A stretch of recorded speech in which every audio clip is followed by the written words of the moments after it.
Hi, I'm OBG. Something I've noticed recently is that a lot of people aren't happy. Now, when you see me, like fuming and so on, it's mostly for the show, but I'm content. I say it all the time because I am content. And sometimes I wonder and think maybe I've lost my marbles somewhere and things don't matter to me. But at the same time, I understand things do matter to me. And I'm a very sensitive person. I hurt easily, when I see suffering or even hear about suffering, which is why I'm always trying to help other people. But I've noticed a lot of people aren't happy. And there is a solution for that. And the solution is that we need to change the system that we live under. We don't even live in a system anymore. We live under a system.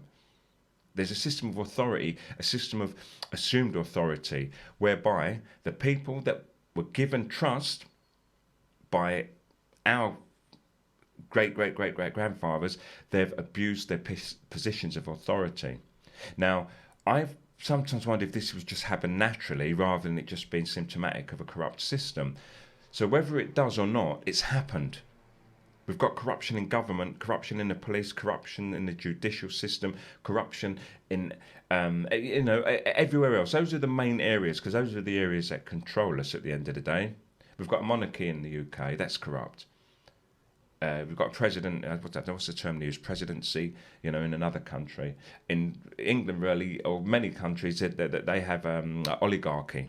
So, countries are run by the wealthy, and all of the systems are corrupt. And now there's always going to be corruption in any system, in a sense, because nepotism's going to exist. You're going to employ a friend, a cousin, a neighbour, or so on. But what's happened is that soon builds up a collective of like-minded, same-minded people. And when you feel, as humans, I believe that you're in a collective, a really strong, tight group, then you start plotting. And this is what's happened. And it's got so bent out of shape, it's ridiculous. And people cannot see it. For every time the police shoot someone in America, and I've seen videos of them just stopping people, you will respect my authority and all that. And it's like, no one has to.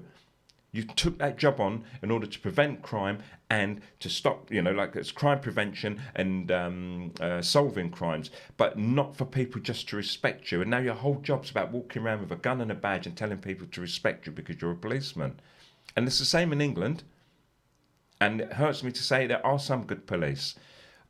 Someone probably knows both of their names, but they're corrupt too. It's a gang of men who are running wild with so much authority, assumed authority, and so much power that they've just become corrupt. They're just running around. They're living these lives rich, and they're going to employ their sons.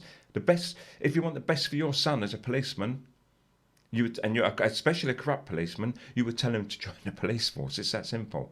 And that's gone on historically. Police. Now, people sometimes say to me, why have you got a gripe with the police? What have they ever done to you? Lots. They're animals. And I'm not traumatised because of it. Much, but what I'm trying to say is I'm not really traumatized. What it is, it's like a warning. You don't have to have necessarily been beaten up by the police to not like the police. You just like to know it goes, you've heard it's gone on and you've spoken to people.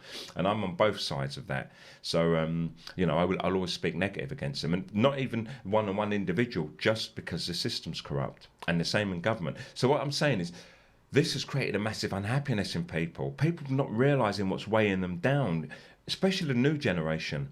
They're on all kinds of pills, Xanax and Ritalin and stuff like that, just to keep them alive nowadays. And it's no wonder a lot of them turn to drugs and hard drugs. And I think, experiment with drugs and part of your life, whether it's marijuana, cocaine, ecstasy, blah, blah, blah. Have a little go, and then, move on. But they're staying in there because it's an escape from the nasty world. And the numbers, to me, from what I'm seeing, from some of the figures I've looked at, are the highest I've ever seen. People say, they were people doing drugs in the 60s, it's the same thing. It's not.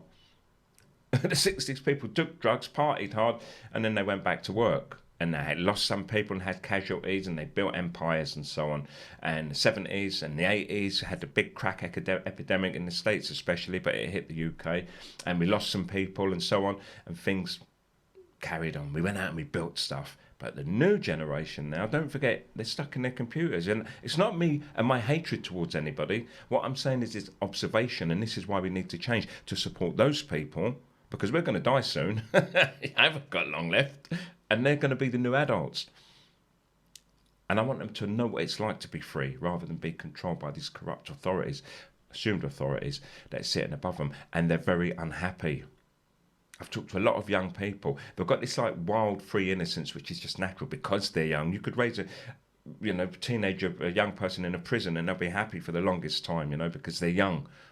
But a lot of them are growing up now. My younger friends, they're 25, 27, 30, 35, and they're very unhappy because they didn't fight the system, and it's up to us to give them all the warnings and all the help that we can, especially the even younger than them, because there's a famous saying by, I think it was Frederick Douglass, and he said something along the lines, I'm going to kill this, is it's easier to grow a child than to repair a broken man. You'll get what I mean by the gist of it anyway. And to me, that just seems like prevention is better than cure, meaning that we have to make sure that we make these safeguards for the children so that they can grow into adults, rather than wait for them to grow adults and then spend billions on services trying to repair them. Anyway, on that note,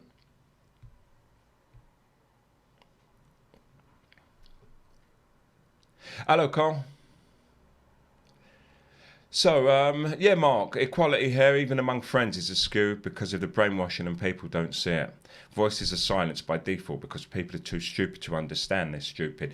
We're all too stupid to understand we're stupid. That's a problem. So when we have these little moments and bright sparks of intelligence where we are relaying messages, I kind of hinted that I was smart there, then it's good. And people like Carl, who also is running shows, he's a thinker like this, and Mark. So we're not always like this. But don't forget, we're stupid as well, most of the time. I mean, something that catches our eye, whether it's on a billboard, in the television, in the cinema, we're just like the other stupids. It's like, wow, because there's something for everybody. And if they can pull us in with it, they will. I can sit there all day long saying, that's stupid, that's stupid, that's stupid, that's stupid, and that's stupid. And then they show a computer, and I'm like, oh, but that's okay, isn't it? And then I watch anything computery, and they're like, let's put these little hidden messages around computers and technology to pull in the computer people as well. And, they get me there. So we're all stupid, and I'm not trying to knock you, Mark, but that leads me to say about the woke people. Now, people keep having a go and saying, get woke. And the people who are not woke are unwoken and stuff like that. But it doesn't matter. We're all at our own levels. We're all playing our own game. Some of us have reached or seeing wider because it's not necessarily a higher level of things, and that's simply just because of the way we think and who we are. We could be wrong. In fact, it's not even about right or wrong, but what makes us think we're right, and why should we be telling everyone else to wake up and do what we do or think what we do? For me, the message in the core is that let's start working towards building a different system, because this one doesn't seem to be working. So as soon as we all get together and start thinking about what we need and how we're going to do it, that's when it will happen. So it doesn't matter if you're stupid, come along, and it doesn't matter if you're not woke, come along, because we're no more woke than anyone else by talking against government. We're no more woke than anyone for saying that there's corruption within the system. We're no more woke for saying that there has to be a better way. All we are people who think that way. So I deplore you and anyone else to not call anybody stupid or to say they're not woke. It really doesn't matter. All we need are the numbers. I'm trying to start a revolution here tonight. I'm in revolutionary mode. So on that note, let me just play another filler. I'm full of fillers tonight. Now listen, this is OBG. This is OBG.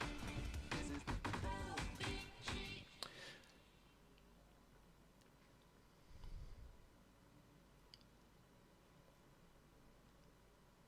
Hi, I'm the OBG.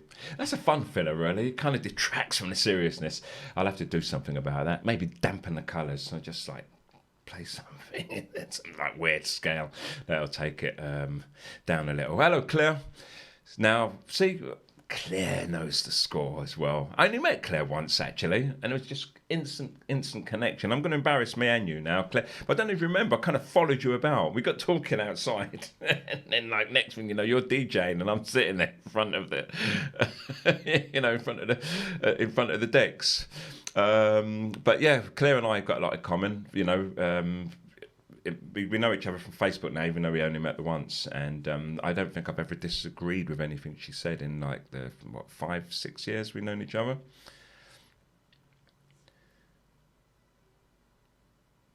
Okay, going back to what Mark said, yeah, as you go and look at the tree and they're content, I go to that tree.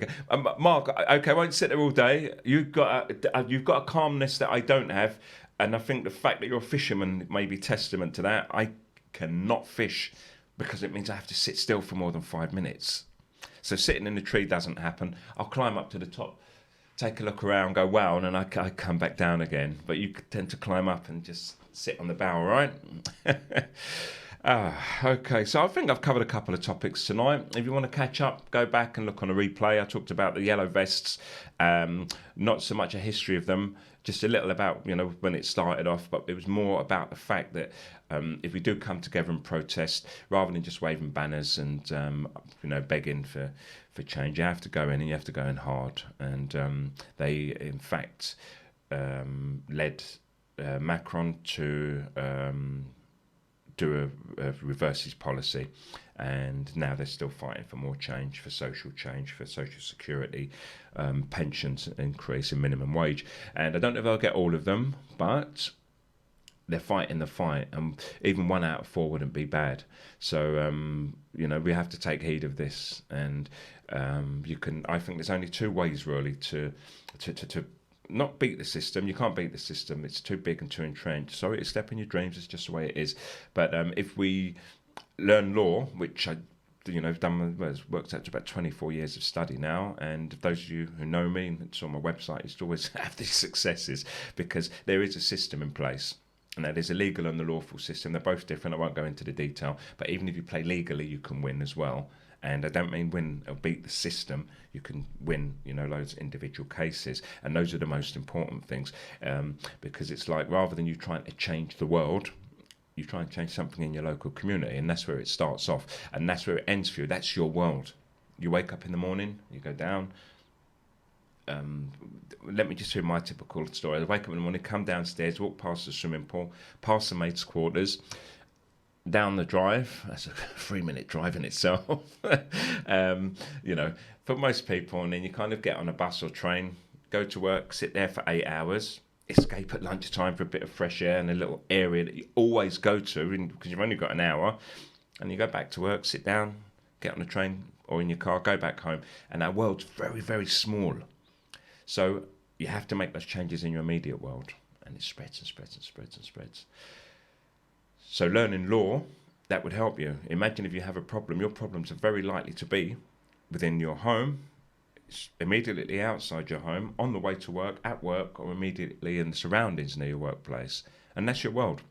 And if you learn some law, even some basic stuff, even just consumer law, so you can maybe return things to the shop without them giving you bullshit about how, I've rung it in the till now, I can't change it. It's like, shut up, just change it, or call the manager, or you can't bring this stuff back without a receipt, and so on. It helps you in your immediate world. You don't have to learn international law. You're not fighting for the land for the indigenous people of America or Australia.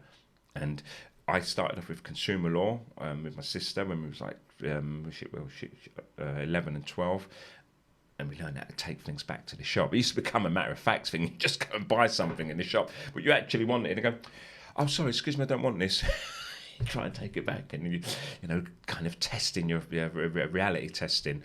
And as I got older, 16, 18, 20, learning it, and then like 23, 24 years ago, I started on the hardcore stuff, and then maybe about 12 years ago the Freeman stuff, which I got hard into, but that led me down the other avenues of law and the difference between lawful and legal and so on. So I would say that to everyone, if you do want change in the system, it's worth learning law, because the system will break the law if they're met with one person or a small group of people typically, but the more people who are armed with law and come forwards, then they've never really got a leg to stand on. And the other way is by the hammer.